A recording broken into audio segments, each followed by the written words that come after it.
네, 안녕하십니까, 홍주식입니다. 자, 삼성전자 먼저 보도록 하겠습니다. 자, 삼성전자가 우려했던 대로 이 7만원대를 이탈을 하면서 자, 6만전자라는 또 타이틀을 얻게 됐습니다. 자, 뭐 중국 전력 제한 이슈에 의해서 IT 공급망이 차질이 되면 뭐 2022년 메모리 실적이 좀 소폭 하향될 것이다, 뭐 이런 얘기가 나오면서 목표 주가를 또 좀 내렸다, 또 이런 증권사 전망이 또 나왔습니다. 한데 투자 의견은 매수다, 계속 이제 이런 식으로 이 얘기가 증권사마다 나오면서 계속해서 이제 약세를 보이고 있습니다. 여기에 또 뭐 4분기부터 메모리 업황이 안 좋게 되니까 또 이 4분기 실적이 우려된다, 그래서 또 주가를 내렸고, 3분기 사상 최대 실적이 또 지난주에 발표를 했음에도 불구하고 자, 기술적으로 보더라도 이 5일선을 안착을 못하는 모습이기 때문에 조금 추가적인 하락은 나올 수 있겠다라고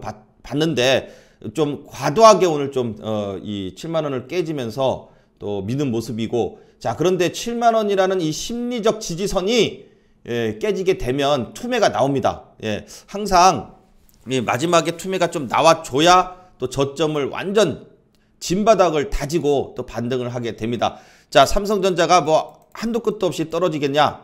그거는 아니기 때문에, 자, 이렇게 좀 작게 보면은, 자, 기술적으로 봐도, 자, 이번에 RSI 과매도권으로 드디어 이제 들어오는 모습이 나왔습니다. 자, 여기에 지난번에도 이제 한번 들어왔고 또 반등이 나왔는데, 나오다가 60일선까지를 일단 저항선으로 봤었어요. 그죠? 자, 여기를 좀 넘어주기를 외국인들의 이제 매수세가 있었으니까 좀 기대를 했었는데, 자, 4분기 실적에 대한 또 이러한 이 악재를 이슈화 시키면서 일부러 좀 주가를 많이 좀 조정을 보이는 모습입니다. 자, 여기에 또 이제 뭐 공매도 세력까지 가세를 해서 주가가 이제 내려간다, 뭐 이런 얘기가 나오면서 한간에서는 또 이제 뭐 이 매도 손절을 갖다 얘기하는 부분이 많은데, 만약에 근처에서 샀다 그러면은 짧게 이 매도를 할 수 있었다 그러면은 모르겠지만, 대부분의 이 개인 투자자들이 지난 12월 1월 이때 막 급등할 때 이때 샀어요. 그리고선 횡보할 때 8만 전자를 계속해서 이 거의 6개월 넘게 유지를 해줬기 때문에, 자, 여기서는 각종 반도체 슈퍼사이클이니 이런 얘기가 나오면서 계속해서 긍정적인 전망만 했습니다. 그러다 보니까 이 매수를 해서 들고 있던 개인 투자자들이 최근에 이제 이 하락세가 나오니까 많이 지금 이제 물려있는 상태입니다, 한마디로. 그런데 여기서 지금 잘라라? 어떻게 자릅니까? 여기 지금 다 뭐 8만원대 후반, 뭐 9만원대에서 사신 분들도 계시고, 다 대부분이 8만원대 중반이 매수가일 텐데, 여기서 제일 많이 샀을 거냐니까, 이런 데서. 그런데 지금 이렇게 떨어졌는데 여기서 손절을 한다. 그거는 아니죠. 왜냐면 얘가 여기서 뭐 저 밑에까지 떨어진다 그러면은 모르겠지만, 지금 고점 대비해서, 자, 보세요. 고점 대비해서 지금 오늘 저점까지 떨어진 폭이 약 한 29% 정도 떨어졌습니다. 그러면은 기술적으로 봐도 여기 지금 481선이 밑에 있고요. 엔벨롭이 밑에 있고요. 과매도권으로 들어오고요. 누가 보더라도 이제 거의 기술적으로 본다면은 저점의 자리를 다가오고 있다, 이렇게 보고 있습니다. 자, 악재가 계속해서 나오게 되면은 그 부분이 항상 보면은 최저점인 경우가 오른 다음에는 알 수 있습니다. 지금은 상당히 불안하게 생각될 수 있고, 각종 매스컴에서, TV에서, 또 인터넷에서 뭐 7만전자 깨져가지고 마치 뭐 세상이 무너질 것처럼 얘기를 하는데, 거꾸로 생각할 필요가 있습니다. 오히려 저점의 매수 자리고, 자, 그런데 나는 지난 1년 동안 계속해서 이 야금야금 추가 매수를 해서 추가 매수할 돈도 없고 삼성전자의 비중이 많다. 그러면은 더 추가 매수하지 않아도 됩니다. 없는데 어떻게 합니까? 하지만 팔지는 말하는 겁니다. 여기서 손절을 하는 것이 아니라 반드시 또 이런 이 낙폭이 과대가 되면 반등이 나옵니다. 처음에는 기술적인 반등이 나오겠죠. 그리고 또 조정이 좀 나오더라도 이제 시간이 4분기에 대한 악재가 4분기가 지나면 그 악재는 지금 주가 떨어진 거에 다 반영이 되기 때문에 그 다음부터는 더 이상 나빠질 게 없다. 이렇게 되면은 오르는 일만 남게 되는 겁니다. 그래서 너무 염려하지 말고 너무 걱정하지 마시라고 위로의 말씀을 제가 드립니다. 자, 그리고 자, 지금 보시면 이 엔벨롭 부분이 거의 한 67,500원 부분이 있는데요. 뭐 여기까지 떨어진다가 올라간다. 뭐 그럴 수도 있어요. 근데 여기서 더 떨어진다고 얘기를 한다 그러면은 여기서 더 떨어진다고? 그러면 손절해야 되는 거 아니야? 이렇게 하는데 그게 아니고 떨어졌다가 올라간다고요. 그러니까 또 그냥 뭐 내일부터라도 올라갈 수도 있고요. 그러니까 여기서 이 부근에서 뭐 매도를 하거나 손절을 하거나 그러지는 말라는 얘기입니다. 예. 오히려 이 저점에서의 이 또 최저점을 잡을 수 있는 그러한 자리가 와 가고 또 나는 더 떨어질 것 같아서 불안하다 그러면은 일단 지난번처럼 이 5일선을 제가 타면은 일단 단기 추세가 전환된다고 이제 강조를 드리고 있었죠. 근데 아직은 5일선을 못 탔어요. 그죠? 실적 발표하는 날도 5일선 위에서 출발을 했지만 예, 양봉을 그리면서 이렇게 받쳐줘야 되는데 그것이 아니라 그냥 줄줄줄줄줄 내려오다가 이제 오늘 또 이제 중국 전력 제한 이슈 뭐 이런 얘기를 갖다가 내고요. 그 다음에 또 상속세 내야 돼서 이 상속세가 이제 엄청나기 때문에 상속세를 내려 그러면은 오너 일가가 또 삼성 주식을 갖다가 팔아야 된다.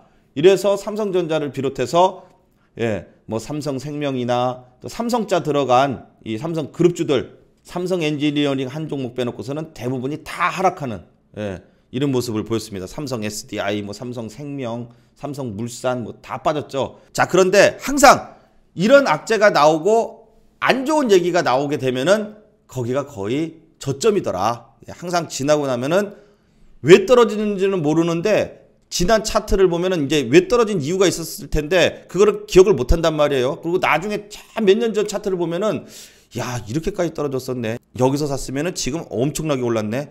다 이런 얘기 한다니까요. 근데 그때 떨어질 때는 어떻게 해요? 마치 삼성전자가 이제 세상이 무너질 것처럼 더 떨어질 것처럼 막 얘기를 하니까 다 손절 쳐요. 예. 그리고 나가지고 한 몇 달 뒤에 보세요. 쭉 올라가 있지. 예. 자, 지금 얘기들도 4분기는 실적이 안 좋다. 4분기 실적 안 좋은 거는 강조를 드리지만은 작년에도 4분기 실적 안 좋았고요. 재작년에도 4분기 실적 안 좋았고요. 반도체는요. 4분기 실적은 항상 안 좋았어요. 근데 왜 4분기 작년에는 이 엄청난 상승력이 4분기 때 나왔습니까? 예. 그러면 올해 4분기 실적에 대한 우려감 때문에 떨어진다 그러면은 4분기가 지금 지나고 있기 때문에 그 악재가 주가에 다 반영되고 있기 때문에 예, 이제 저점을 찍고 이제 또 한번 멋진 반등이 나올 때가 돼 간다. 이렇게 보시면 되겠습니다. 분기별로 본다면 4분기 그러면은 4분기 때 저점을 찍게 된다 그러면은 1, 4분기서부터는 이제 서서히 반등이 나오기 시작해서 예, 상반기 때는 주가가 다 회복돼서 반등이 나올 것이라고 분명히 보고 있습니다. 한 분기 이상을 계속해서 떨어지는 경우는 삼성전자에는 거의 없었다. 지난 최고 안 좋았을 때가 이때입니다. 자, 보시면 이 2016년서부터요. 2017년도까지 주가가 2년 동안 계속 오릅니다. 예. 이때 오른 퍼센트가 1년 동안 오른 퍼센트가 160%입니다. 예. 160%가 올랐어요. 이제 이때가 이제 이 랠리가 쫙 나왔을 때예요. 그리고 나서 2018년도요. 1년 동안 주가가 약세를 보입니다. 자, 약세를 보이고 1월 달에 최저점을 찍고 이때부터 이제 반등이 나오기 시작해가지고 그 해에만 53%가 오르고요. 다음 달 1월 달까지 해가지고선 거의 70%가량이 오르게 됩니다. 네. 자, 그러니까 삼성전자를 지금 뭐 단기적으로 보고 물론 계좌가 마이너스 되니까 좀 답답해 할 수는 있겠지만 계좌를 보고 답답하거나 예, 또 불안해 할 수 있지만 예, 이렇게 불안하고 답답할 때가 거의 저점이 다가온다는 얘기입니다. 자, 2018년도에도 똑같이 2년 동안 엄청난 상승 이후에 160%가 넘는 상승 이후에 주가가 한 30% 정도 조정을 받고 그리고 나서 급등을 했습니다. 자, 이번에 건 30%까지 다 이 조정을 받고 있습니다. 여기서 밀려도 크게 물론 조금 더 밀릴 수도 있겠지만 크게 밀리지는 않을 거고 거의 다 왔다 이렇게 보여집니다.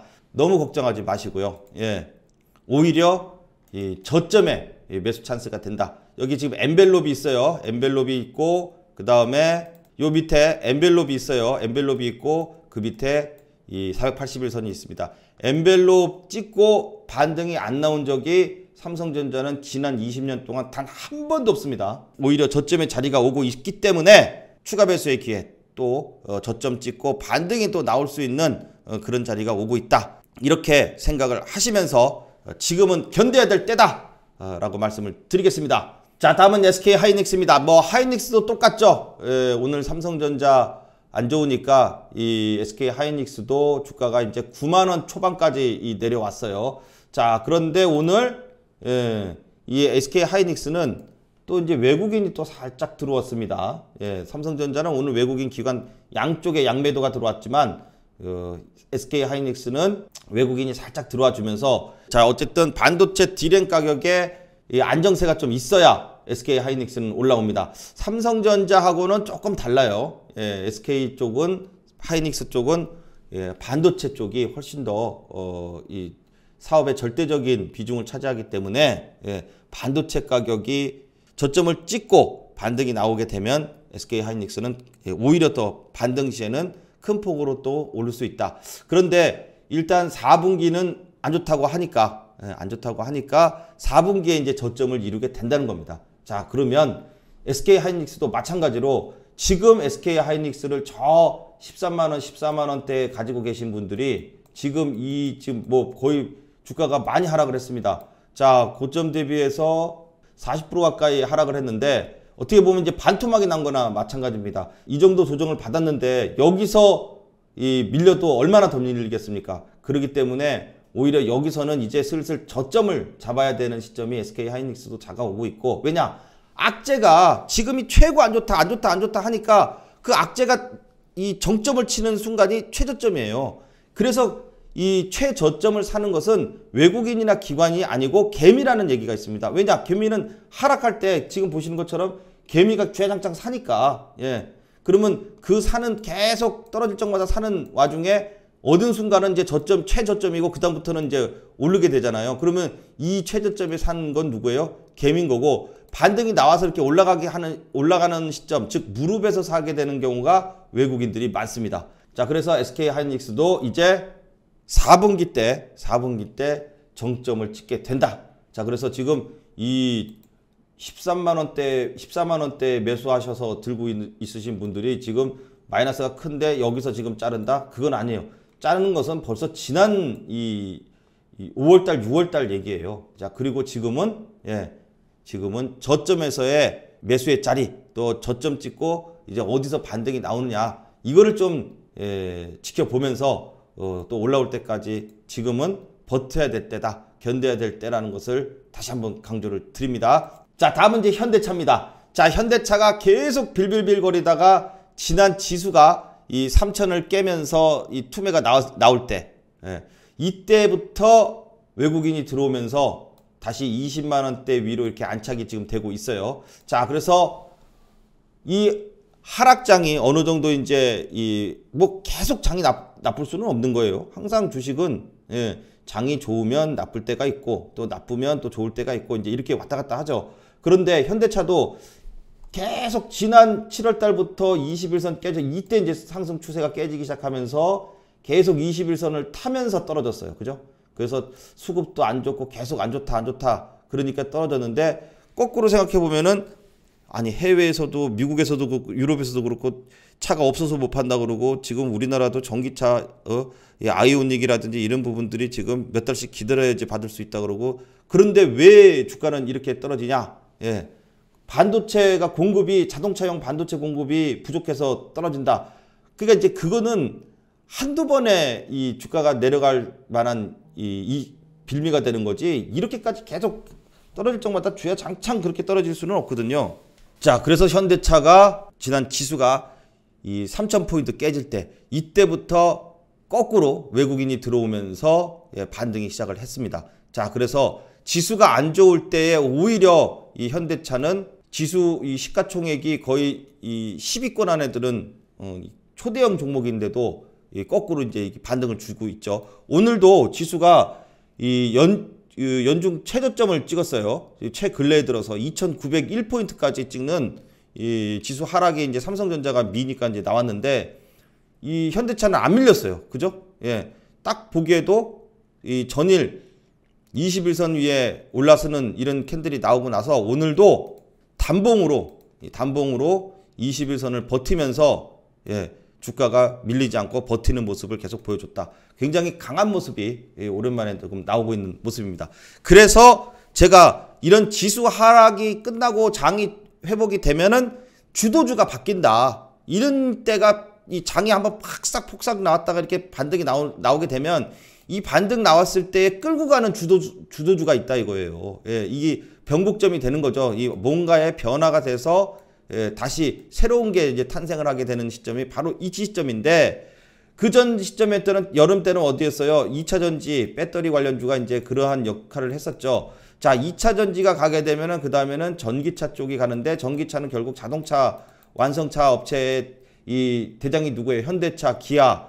그 다음에 또 이 현대차, 기아의 또 해외 뭐 테슬라라든지 리비안이라든지 각종 전기차 포드라든지 이 전기차 메이커들이 이제 많이 생겼잖아요.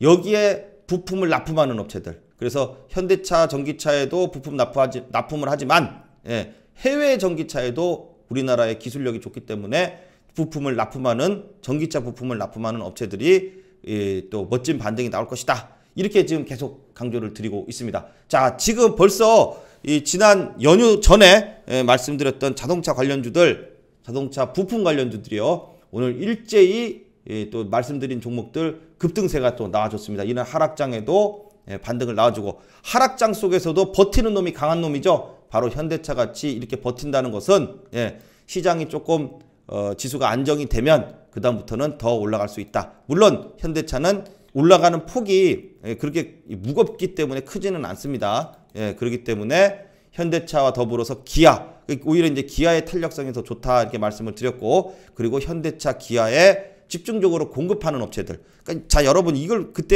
보세요. 삼성 SDI가 지난번 제가 이제 말씀드려서 요 62만 원대부터 82만 원까지 쭉 올라가는 요 사이에 계속해서 이제 2차 전지 말씀을 드리면서 삼성 SDI도 좋은데 삼성 SDI에 공급하는 이 양극재 또 뭐 음극재 이런 소재 쪽의 종목들, 그 중에서 특히 최고의 이 양극재를 집중적으로 독점적으로 공급하는 업체가 에코프로 BM이다. 그래서 에코프로 BM을 해야 된다고 7월 1일 날부터 말씀을 드렸어요. 그죠? 그러고 나가지고 에코프로 BM이 최근까지도 뭐 무지하게 올라가고 있습니다. 거의 2배 가까이 올라갔어요. 그죠? 예. 자, 이런 것처럼 현대차가 살아나게 되면, 그죠? 자, 물론 현대차도 올라가고 삼성 SDI도 여기서 여기까지 올라갔으니까 어딥니까? 한 60만 원짜리가 80만 원까지 올라갔으니까 거의 한 30% 가까이 올라갔어요. 그런데 현대차가 어디까지 올라갈지는 이제 미리 예측을 하지 말고 대응을 하면서 쭉 본다 그러면 올라가고 21선 또 61선 121선 차례차례 이제 돌파를 하면서 올라가게 되면 중심선 있는 부분이 22만 원 부분이고요.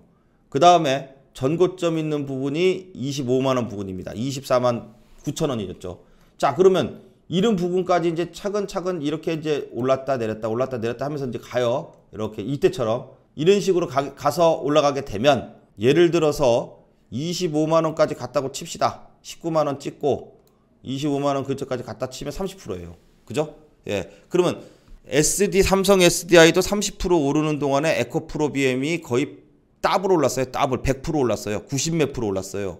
예. 그런 것처럼 현대차가 30% 정도 올라가게 된다면, 물론 여기까지 간다는 걸 뭐 제가 확신해서 말씀드리는 건 아니고, 예. 그건 저도 모르죠. 25만 원 넘어서 29만 원까지 갈지 30만 원까지 갈지 아니면 또 23만 원까지만 왔다가 조정을 받을지, 그거는 지켜보면서 차트의 움직임을 보면은 답이 나오는 거고, 일단 저점을 찍었다는 얘기는 지난주부터 10월달 초부터 계속 말씀을 드렸던 거고, 그러면 얘가 올라갈 때 누가 올라가냐? 부품주들이 올라간다. 그래서 현대, 위아, 이런 종목들을 이제 말씀을 드렸던 거예요. 그러면서 좀 작은 공급하는 업체들, 특히 전기차 부품을 공급하는 업체들에게 집중을 해야 된다. 이런 말씀을 드렸습니다. 자, 그래서 오늘 보니까 물론 이제 급등주 시간에도 말씀을 드리겠지만, 센트럴모텍 같은 종목, 차트하고 그 다음에 지금의 이슈 상태하고 딱 맞춰서 보면은 답들이 딱딱 나오죠. 자, 오늘 이 센트럴모텍이 무려 26%나 급등을 해줬네요. 자, 이렇게 전일 요 바닥에서 이제 거래량 튀어나오고 돌릴 때가 됐다. 예, 쌍바닥이 나오면서, 그죠? 쌍바닥 제가 좋아하죠. 쌍바닥이 바닥에서 나오면서 21선은 강력하게 돌파하고 있기 때문에 이것이 이제 올라가게 되면 역배열을 정배열로 돌리면서 올라가는 정배열 초기 전환이 될 수 있다. 지금은 역배열이지만 네, 정배열, 단기 정배열 초기를 지금 만들어 놓고 있다. 이게 했더니 뿅 하고선 오늘 무려 26%나 예, 하루 만에 급등을 해주는 이런 모습이 나왔습니다. 물론 이거 끝난 거 아닙니다. 예, 이거 끝난 거 아니에요. 물론 오늘 단기적으로 올랐죠. 그럼 또 조정 받으면 또 올라가요 한번. 네. 물론 뭐 내일 당장 올라간다 이건 아니지만. 네. 자, 그래서 이런 종목들 이제 주도주가 바뀌고 있다. 바뀌는 이제 여러분들 뭐 이 각종 이제 인터넷 뭐 유튜브 어디서도 이제 방송에서도 2차 전지 다음에 주도주가 자동차가 됐습니다라고 얘기가 나올 때쯤 되면은 일제히 다른 종목들도 관련주들도 많이 올라가요. 저는 이미 지난주에 제가 이렇게 말씀을 드려서 하나씩 올라가기 시작을 했습니다. 자, 그렇다면 기아도 보시면 엔벨롭 찍고 딱 찍었네요. 그죠? 그 다음에 과매도권 들어왔고 그리고 외국인의 수급도 들어오면서 오늘 5일선 돌파 이후에 21선 돌파까지 오늘 장중에 해주는 모습이 나와줬다. 자, 그러면서 딱 저점 찍고 양봉이 지금 하나 둘 셋 하고 양봉 3개 나오는데 3개 나오는 동안에 외국인 기관의 쌍끌이 매수가 싹 들어왔다. 오늘은 뭐 조금 매도가 좀 많긴 하지만 거의 뭐 큰 변화가 없고요. 외국인 기관의 쌍끌이가 최근에 집중돼서 들어오면서 다시 한번 8만원 미로 안착을 시켜주는 모습입니다. 자, 그래서 기아도 이번 하락장 이후에 추가적인 상승, 지수가 조금 안정을 되찾으면은 기아, 현대차 이런 자동차 쪽 반등을 한번 기대해 볼 수 있겠습니다. 자, 그 다음에 이제 현대위아 같은 종목이요. 자, 그 다음에 이제 현대위아 같은 종목 보면 최근에 이게 급등이 좀 많이 나왔죠. 예, 이 바닥권에서 찍고 하루에 막 10%씩 다음 날도 6%, 이 정도 그냥 급격하게 올라오다 보니까 바닥 대비해서는 벌써 이 과매도권으로 들어갔을 때요. RSI 과매도권으로 들어오고 나가지고 20% 넘게 올랐어요. 예, 저점에서 고점까지가 20%입니다. 꽤 많이 올랐죠. 예, 그렇지만 더 간다. 하지만 여기서 조정을 받고 많이 20%나 올랐기 때문에 차익 실현 물량이 나와요. 그럼 차익 실현 물량 맞고 조정 받고 그리고 또 이제 반등이 나오겠죠. 자, 그렇게 하면서 왜냐? 수급이 지금 이제 들어오기 시작을 했기 때문에 또 지수 조정 이후에 자동차 부품주들 한번 관심을 가져봐야 될 때다. 역배열 저점이기 때문에 크게 빠질 때도 없다는 겁니다. 빠져도 다시 반등이 나올 수 있다. 자, 그래서 이 현대위아도 현대차, 기아가 움직이게 되면 더 상승이 나올 종목이고요. 자, 그 다음에 또 급등주 영상 시간에 이 자동차 관련주들 집중해서 한번 알아보도록 하겠습니다. 자, 다음 이제 카카오입니다. 자, 카카오도 자, 보세요. 자, 오늘 지수가 오늘 크게 밀리니까 카카오 같은 종목도 오늘 좀 많이 밀렸어요. 그런데 21선을 딱 찍었죠. 예, 그러니까 지난번에도 저점 찍고 반등 나와서 올라오더라도 일단 21선 맞으면 떨어질 것이다. 예, 항상 그랬으니까 21선 맞고 조정이 나오더라도 이제는 어떻게 해요? 이제는 전저점이었던 11만원대 11만 5천원 저점을 깨면 안 돼요. 예, 여기가 깨지면 또 반등 나오면은 21선과의 이격이 벌어졌기 때문에 또 맞고 또 떨어지게 됩니다. 그렇게 되면은 그 썩 좋은 게 아니에요. 왜냐면 반등이 나오는 듯 하다가 21선 맞고 떨어지면 또 반등이 나오는 듯 하다가 또 21선이 내려가니까 또 맞고 떨어지면 이게 추세가 하락 추세로 바뀌는 거예요. 예. 그렇기 때문에 얘가 돌릴라 그러면은 이 11만 5천원을 절대 깨면 안 되고요. 여기서는 조정이 나오더라도 11만 5천원 부근을 지지를 해주면서 버텨줘야 21선 이렇게 내려오면서 이제 올라타게 되면은 추세가 전환돼서 올라가게 된다. 그러면 이렇게 추세가 전환돼서 올라가게 되면 뭐가 나와요? 내렸다가 올랐다가 내렸다가 올라가게 되면 쌍바닥. 예, 쌍바닥 패턴이 여기서 나오면서 21선을 돌파할 때 특히 12만원대를 돌파할 때 양봉으로 딱 섰잖아요. 그러면 확실해요. 딱 이런 모습이 좀 나왔으면 좋겠는데 글쎄요. 예, 이 12만원대를 강하게 돌파하는 이 양봉으로 돌파를 해줄지 아니면 단봉으로 쬐끔 올려서 돌파를 해줄지. 쬐끔 올려서 돌파하는 애들은 올렸다가 또 내렸다가 올렸다가 내렸다가 이렇게 해요. 근데 장대 양봉으로 딱 하고 돌파시켜주면서 거래량 빡 튀어나왔다. 그러면은 올라가겠다는 신호탄으로 볼 수 있습니다. 자, 그런데 아직은 이 카카오가 이 규제 늪에서 벗어나지 않았죠. 왜냐? 외국인들이 그동안 그렇게 샀던 외국인들이 여기서는 안 사요, 지금.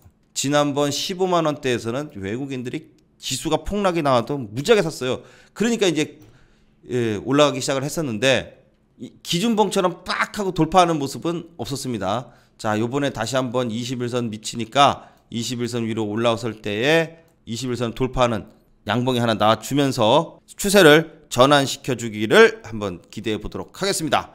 네이버도 똑같아요. 네이버도 무려 이 카카오가 같은 패턴을 그리고 있는데 4.25%나 이제 이 하락을 했어요.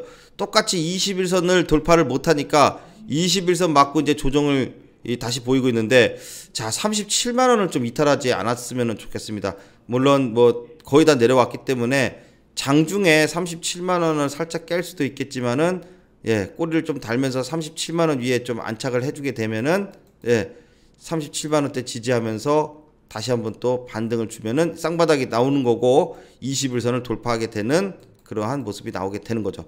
자, 그래서 네이버도 이 전 저점인 37만 원대, 자, 이것을 종가상 좀 버텨주면서 반등을 다시 해주기를 한번 기대해 보도록 하겠습니다. 자, 오늘 뭐 지수가 조정이 크게 나왔으면서 이 대부분의 시가총액이 또 이 네이버가 또 전체 이 3위나 하고 이러잖아요. 그렇기 때문에 지수의 영향을 안 받을 수가 없어요.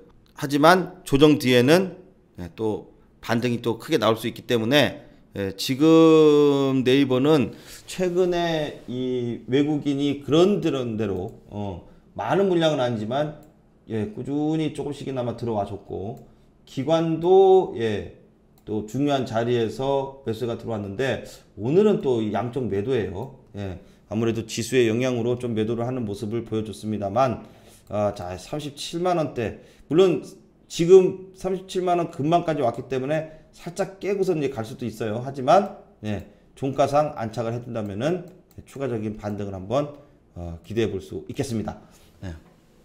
자, 다음은 이제 KB금융입니다. 자, 금융주들도 오늘 이제 지수가 이 조정을 받을 때에 이 마이너스로 출발을 했지만 21선 찍고선 또 이렇게 양봉으로 다 올라와 줍니다. 자, 그러면서 계속해서 이 54,000원대를 유지하고 있다. 자, KB금융도 금리 인상에 대한 이슈가 있는데, 금리 일단 뭐 국내 금리는 10월달은 동결을 했죠. 그런데 뭐 계속해서 미국이 중요해요. 우리나라 금리보다는 지금 미국 금리가 이 전 세계 증시에 이제 또 이 어떤 영향을 줄 수 있는 역할을 하고 있기 때문에 그걸 보는 겁니다. 그래서 연내 또는 연초 내년 초까지 이 금리 인상에 대한 이슈가 계속 있기 때문에 이 금융주들 KB금융, 뭐 신한지주, 또 이제 이 삼성화재도 있어요. 이런 종목들이 조정 시에 외국인의 매수가 꾸준히 유입되고 있다면은 또 이렇게 조정이 나왔을 때 지금 51,000원 부근이 항상 라인이에요. 최저점은 이제 5만 원대를 지지를 했던 거고, 최근에 이제 5만 원 지지에서 조금씩 올라옵니다. 5만 원, 5만 1,000원 이런 식으로. 자, 그래서 최근에 이제 5만 4천 원대를 이 박스권으로 보고 있었는데 5만 5천 원 넘어까지 한번 반등이 나와줬어요. 자, 그리고 이제 또 조정을 받고 있지만 이 조정이 나올 때, 오히려 조정이 나오게 되면 KB금융은 박스권 안에서의 움직임이기 때문에 또 좋은 단기 매매의 찬스가 된다. 자, 그래서 이제 이 KB금융도 지금은 이 외국인이 이제 꾸준합니다. 오늘도 외국인이 일단 들어와 주면서 양봉으로 마감을 했고, 조정 시에 이렇게 조정을 받을 때 외국인이 수급이 들어온다면은 추가적인 상승이 가능하다. 자, 그래서 지금은 KB금융은 모아가고 있는 구간이고, 자, 이걸로 끝이 아니라 5만 5천 원대를 돌파해서 한번 추가적인 상승을 기대해 봅니다. 물론 단기 관점은 아닙니다. 올해뿐만 아니라 내년까지도 계속해서 이 금리 인상에 대한 이슈가 있는 한 추가적인 상승은 나올 수 있다. 하지만 금리 인상을 안 한다. 그럼 어떻게 됩니까? 그러면 또 좀 떨어지겠죠. 그렇지만 지금은 안 하지만 나중에는 한다. 또 이러면 또 올릴 수 있어요. 항상 얘네들은 말을 그렇게 하니까. 자, 그 참고적으로 보면서 어쨌든 지금 이 지수 하락기에 금융주들 금리 인상으로 인해서 또 한번 하락할 때도 반등을 줄 수 있는 종목으로 볼 수 있겠습니다. 자, 그 다음에 이제 신한지주는 오늘 이제 이 조정이 나왔는데 KB금융은 조정을 나왔지만 반등을 줬고, 신한지주는 예, 반등은 좋았지만 38,000원 저점 찍고 예, 아랫꼬리만 좀 다는 모습이에요. 상대적으로 KB금융이 지금은 조금 더 셉니다. 이제 자, 그런데 신한지주가 셀 때도 있고 KB금융이 셀 때도 있고 그래요. 서로. 지난번에 또 이 KB금융이 쬐끔 오르는데 신한지주는 좀 더 오르고 그랬죠. 자, 오늘 왜 그런가 하고 보니까 외국인 기관의 쌍끌이 매도가 있었다. 예. 자, 주야 장창 여기서 매수만 있었는데 예, 매도가 조금 나오니까 확실히 조정을 받았지만 예, 최저점인 37,000원대, 자 지금 38,000원대까지 콕 찍었는데 이 부분 정도에서 자, 조정이 나오게 되면은 이런 부분에서는 예, 오히려 더 좋은 저점의 이 반등 찬스가 될 수 있다라는 겁니다. 자, 그러면서 외국인의 수급이 계속 빠져나가는지 아니면 이제 또 한번 단기적으로 다시 또 들어오는지 이거를 계속 지켜보면서 또 한번 반등을 기대해 보도록 하겠습니다. 자, 다음은 이제 현대건설입니다. 자, 건설주들 오늘 지수가 조정을 나왔지만은 예, 또 이 정치적인 역할도 있고 해가지고 예, 또 아랫꼬리를 달고 일단 예, 버티는 모습입니다. 자, 오늘 현대건설도 조정 중이에요. 아직 5일선 위로 안착은 못했지만 일단 5일선을 이렇게 내려놓은 상태에서 49,000원대로 이상 더 이상 빠지지 않고 5만원 위로 장중에 한 번씩 이렇게 반등이 나오는 모습입니다. 자, 이렇게 지수가 폭락이 나오는데도 자, 이 정도로 선방하면서 버틴다면은 예, 조정 이후에 또 지수가 좀 안정을 찾을 때는 예, 현대건설 같이 또 대형 건설사주들도 또 한번 예, 반등이 나올 수 있다. 자, 지금은 수급이 그냥 예, 별로예요. 예, 하지만 오늘 뭐 살짝 또 외국인이 들어왔네요. 예. 자, 지금 이렇게 이 5일선을 눕히고 기술적으로 이 5만원 전후로 지지를 받으면서 버티다가 이렇게 5일선 넘어가면서 이제 반등이 나오기 시작을 하면은 예, 외국인 또는 기관에서 예, 물량이 들어오고 수급이 들어오면서 또 한번 추가적인 반등이 나올 것이다. 자, 다시 한번 반등 나왔을 때 이 직전 고점이었던 56,000원대, 자, 여기 돌파를 한번 보도록 하겠습니다. 자, 지금은 예, 저점을 다지고 있다. 자, 그래서 현대건설 지금 지수 하락기에 지수 조정기에 자, 이런 버티는 모습 이후에는 예, 다시 한번 또 반등을 줄 수 있다. 이렇게 보도록 하겠습니다.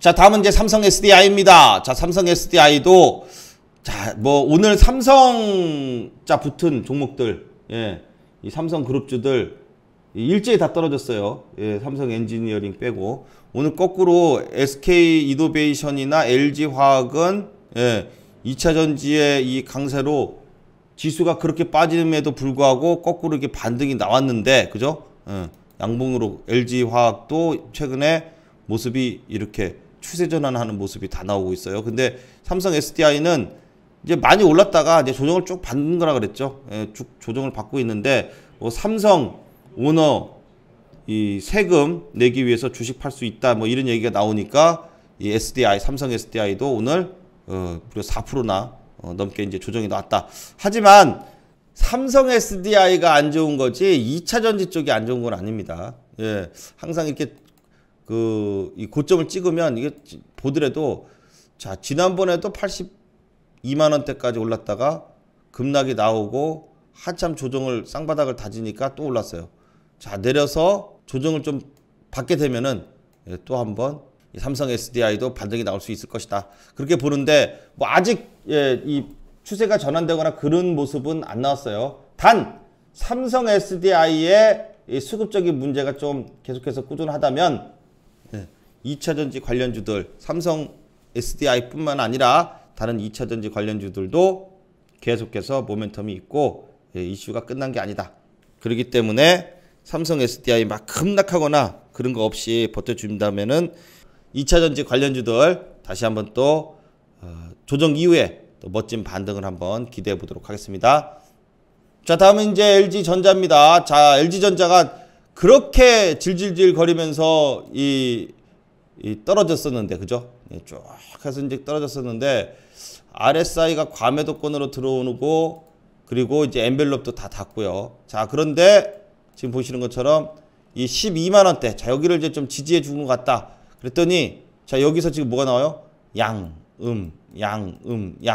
이 양음양 패턴이 LG전자에서 나와주면서 12만원대를 지지하는 모습입니다. 자, 여기에 살짝 수급을 보니까 예, 최근 들어서 이렇게 양음양 요게 나왔을 때부터 외국인이 들어오기 시작을 했습니다. 참 희한하죠. 예, 딱 10월달 들어서자마자서부터는 외국인이 예, 살짝 들어와 주면서 양음양 패턴을 그리고 있다. 바닥권에서 양음양 패턴을 그리면서 5일선 위에 안착하는 모습이 나왔기 때문에 이제 어느 정도 하방 경직성은 찍었다. 자, 이 지난 많이 떨어졌어요. 얘도 19만 원을 넘던 종목이 예, 자 12만 원까지 떨어졌으니까 이것도 거의 고점 대비해서 거의 한 38%인데 37%. 네, 이 정도면은 또 한번 저점에서 저점 잡고 반등을 한번 기대해 볼 수 있는 그런 자리가 지금 되고 있다. 이렇게 볼 수 있겠습니다. 자, 그렇게 해서 지수가 이렇게 조정을 받는 와중에 지수가 확 조정받을 때요. 자, 양봉이 나오면서 버티거나 또 수급이 이 외국인 기관에서 수급이 들어온 종목들 이런 종목들이 지수가 조정 이후에 또 반등 시에는 더 반등이 잘 나올 수 있다. 자, 그래서 지금은 예, 종목별로 하나하나씩 체크해 가면서 보는 게 중요하고 자, 그리고 또 여러분들 갖고 계신 종목들 중에 또 어려운 종목들 반등을 하기 시작을 했는데 내 종목은 좀 별로다. 왜 안 움직일까?